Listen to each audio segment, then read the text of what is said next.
आईने हिंदी के एक नए एपिसोड में आपका स्वागत है और इस वीडियो में हम पहले बात करने वाले हैं भारतीय वायुसेना के अटैक हेलीकॉप्टर फ्लीट के बारे में।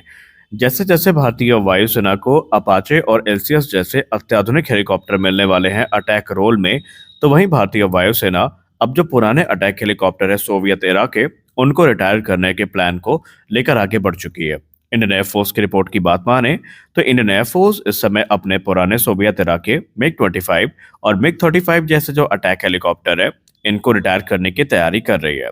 और आपको जान के खुशी होगी और गर्व भी होगा कि इन हेलीकॉप्टर को रिप्लेस करने की जिम्मेदारी ना तो अपाचे को मिली है, ना ही किसी दूसरे हेलीकॉप्टर को, बल्कि इस जिम्मेदारी का पालन करेंगे हमारे लाइट कॉम्बैट हेलीकॉप्टर प्रचंड, जिनका ऑर्डर हाल ही में दिया गया है। आपको याद दिला दें कि 2027 के अंत तक या 28 की शुरुआत से एसएस प्रचंड की डिलीवरी को शुरू कर दिया जाएगा। और जैसे जैसे ये हेलीकॉप्टर भारतीय वायुसेना और थल सेना को ज्वाइन करते जाएंगे, तो ये जो पुराने मी-25 और मी-35 जैसे हेलीकॉप्टर्स हैं, इनको रिटायर करना शुरू कर दिया जाएगा। दरअसल आपको बता दें कि भारत ने ऑलरेडी इन हेलीकॉप्टर्स की कुछ यूनिट को जो एलाइड नेशंस हैं, उनको डोनेट किया हुआ है। सोर्सेज इस बारे में बात करते हुए बताते हैं कि जो रिमेनिंग मिग-35 की फ्लीट है, अभी ये फुली फेज्ड आउट होने में तकरीबन 2030 तक का समय लग सकता है इनको। लेकिन कह सकते हैं औपचारिक रूप से हम ये बात बोल सकते हैं कि एलसीएस प्रचंड ही वो हेलीकॉप्टर होगा जो इनको रिप्लेस करेगा। हमने ऑलरेडी अलग-अलग वीडियोस में एलसीएस प्रचंड की कैपेबिलिटी को लेकर चर्चा करी और हमने आपको बताया है कि क्यों एलसीएस प्रचंड जब बात हाई एल्टीट्यूड वॉरफेयर की आती है तो अनडिफेटेड किंग है, और क्यों भारतीय थल सेना हो या भारतीय वायुसेना हो, अब बड़ी संख्या में प्रचंड को ही चाहती है। और आप लिख के एक बात ले लीजिए कि आने वाले भविष्य में भारतीय वायुसेना हो या थल सेना, ये 156 हेलीकॉप्टर तक सीमित नहीं रहेंगे, बल्कि एक बहुत बड़ा ऑर्डर आने वाले भविष्य में हमें एक बार फिर से देखने को मिलने वाला है। हमारी अगली बड़ी अपडेट भी भारतीय वायुसेना को लेकर आ रही है। हम सब अभी तो जानते हैं कि भारतीय वायुसेना के जो करंट प्लान बन रहे हैं, ये 42 स्क्वाड्रन की टारगेट को पूरा करने के उद्देश्य से बन रहे हैं। और हमने हाल ही में जितनी भी डिबेट्स देखी हैं, जितने भी डिसीजन देखे हैं, वो कहीं ना कहीं इसी बेंचमार्क के आसपास हमें दिखाई पड़े हैं। लेकिन अब मीडिया रिपोर्ट्स में बताया जा रहा है कि भारत का रक्षा मंत्रालय जो है, ये टू फ्रंट वॉर की स्थिति को नए थ्योरीज के हिसाब से देखेगी। और इसी के अंतर्गत भारत की मिनिस्ट्री ऑफ डिफेंस इस बारे में भी विचार कर रही है कि वो एक ऐसा प्रपोजल सामने लाएंगे जहां पर भारतीय वायुसेना की जो सैंक्शन स्क्वाड्रन है, इसको 42 से बढ़ा करके 50 या उससे ज्यादा भी किया जा सकता है। दरअसल हम सब ने देखा कि ऑपरेशन सिंदूर में भारतीय वायुसेना का रोल कितना प्रमुख था, और ऑपरेशन सिंदूर के बाद से कुछ जो एनालिसिस किए गए, यहाँ पर यह पाया गया कि हमारी जो सैंक्शन स्ट्रेंथ है वो 42 नहीं बल्कि 50 या उससे ज्यादा भी होनी चाहिए। और इसी चीज को ध्यान में रखते हुए मिनिस्ट्री ऑफ डिफेंस एक नए प्रपोजल के साथ सामने आने वाली है।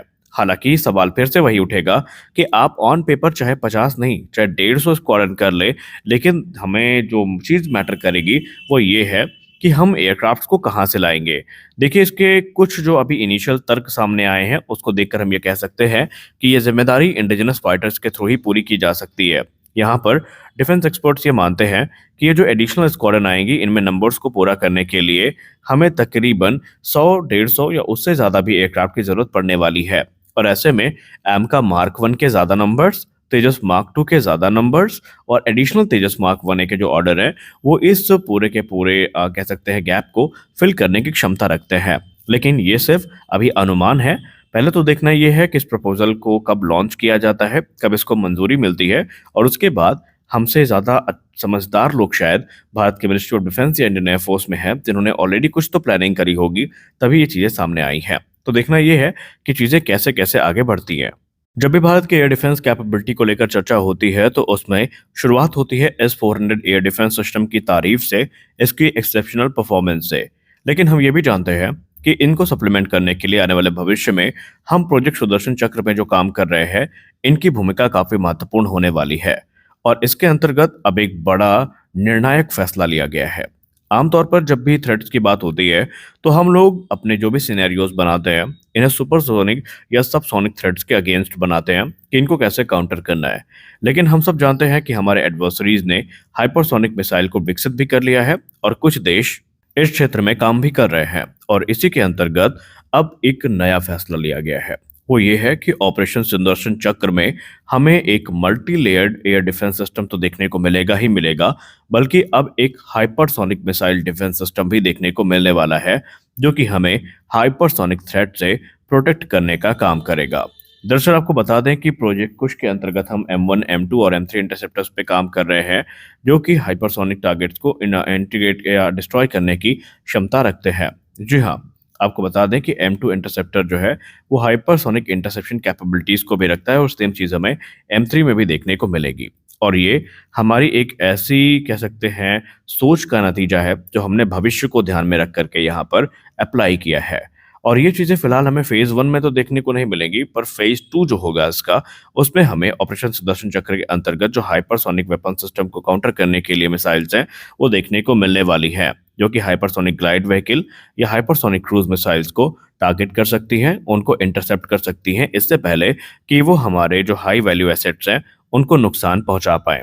क्योंकि हमारे एनालिस्ट ये मानते हैं कि रशिया यूक्रेन वॉर में जब रशिया ने हाइपरसोनिक मिसाइल लॉन्च करी, फिर चाहे वो किंजाल हो या ज़िरकॉन हो, यूक्रेन के पास या अमेरिकी सप्लाइड एयर डिफेंस सिस्टम के पास उनका कोई भी जवाब नहीं था।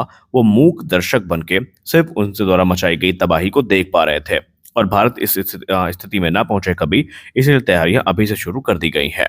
हमारी अगली बड़ी अपडेट आ रही है long range land attack cruise missile यानी LR LACM को लेकर के। LR LACM को लेकर के हमने हाल ही के दिनों में कुछ चर्चाएं करी है और हमने इनके डेवलपमेंटल टाइमलाइंस को लेकर के भी बात करी है। लेकिन अब इस प्रोग्राम को लेकर के एक बड़ी रिपोर्ट सामने आ रही है। दरअसल long range land attack cruise missile और long range anti ship missile program को लेकर एक बड़ी रिपोर्ट सामने आ रही है कि ये दोनों जो मिसाइल हैं, इन्हें इंडिजिनस मानिक टर्बोफैन इंजन से पावर्ड किया जाएगा। और अब ये जो पूरा का पूरा प्रोग्राम है, ये अपने इंडक्शन फेज की तरफ लगातार आगे बढ़ रहा है। और रिपोर्ट्स ये भी बता रही हैं कि अगले 3 से 4 वर्षों में भारतीय थल सेना और भारतीय नौसेना में इनका जो इंडक्शन है वो शुरू भी कर दिया जाएगा। ये दोनों मिसाइल वैसे तो सबसोनिक क्रूज मिसाइल्स होने वाली हैं, लेकिन इन्हें एक कॉमन propulsion सिस्टम के अंतर्गत विकसित किया गया है और इनका जो कोर आर्किटेक्चर है वो भी ऑलमोस्ट कॉमन है। और ये इनको अलाउ करती हैं कि इनके जो मल्टीपल वेरिएंट्स हैं, इन्हें अलग अलग ऑपरेशनल रोल्स की पूर्ति के लिए यूज़ किया जा सकता है। दरअसल आपको बता दें कि इस समय भारत प्रयास ये कर रहा है कि सिर्फ सबसोनिक या हाइपरसोनिक वेपनरी पर डिपेंडेंट होने से अच्छा है कि एक अच्छी खासी जो फ्लीट है वो लॉन्ग रेंज की जो लैंड अटैक क्रूज मिसाइल्स हैं उनकी भी बनाई जाए, ताकि हमारी भारतीय नौसेना और थल सेना की जो कैपेबिलिटी है उसको भी इन्हांस किया जा सके। फिलहाल अभी अगर हम बात करें तो इन्हें कुछ ज़रूरी टेस्ट से गुजरना है और इन टेस्ट में अलग अलग जो पैरामीटर्स हैं उन्हें वैलिडेट किया जाएगा और उन पैरामीटर्स को वैलिडेट करने के बाद अगर चीज़ें अकॉर्डिंगली चलती हैं तो फिर इनके जो बड़े ऑर्डर्स हैं वो देखने को मिलेंगे। और ये बड़े ऑर्डर भारतीय थल सेना और भारतीय नौसेना दोनों से देखने को मिलने वाले हैं। यानी आने वाले भविष्य में BrahMos NG, long range land attack cruise missile, long range anti ship missile और भविष्य की कई मिसाइल्स हमें देखने को लगातार मिलती रहेंगी। तो आज के इस वीडियो में बस इतना ही।